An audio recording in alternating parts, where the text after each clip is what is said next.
Now, if you're a teenager or a parent or even a grandparent of one, you don't just measure the passage of time by how late spring is. At this time of year, exams loom large, along with the stress of preparing for them. Well, now a school on Tyneside, my old one actually, says its students are benefiting from a range of mental techniques to help them do their best. But do they work? Jerry Jackson has been in class. Quick, quick, quick! Oh.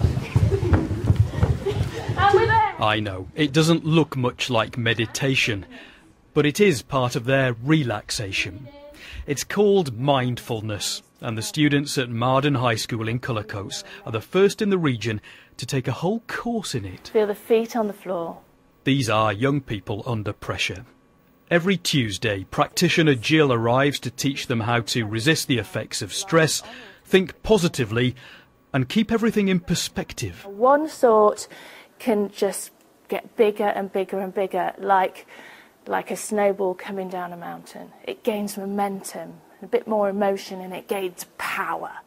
And in the world you live in today, it's a fast pace. They've got social media, they've got constant mobile activity. There's not this space that some don't know what it is to have quietness and stillness. So knowing that you've got some techniques to cope with all that, and bring it in while you're at school, bring it in while you're young. It makes sense. There were no boys in today's class. Perhaps they're too cool for school, or not as convinced as the girls of the benefits. But the staff are. These girls are all in the situation where they've got extremely high targets, and some of them will leave our school with all A's and A stars. But when the feelings associated with the pressures of school become negative or overwhelm the clarity of thought, necessary to succeed, then we've got a duty to look after the children and make sure that they can cope. When you've been through all this exam business, it's easy to say it's character building, get over it. But if it can just make that difference to somebody at this crucial stage of life, who's to say it's not worth this sort of investment?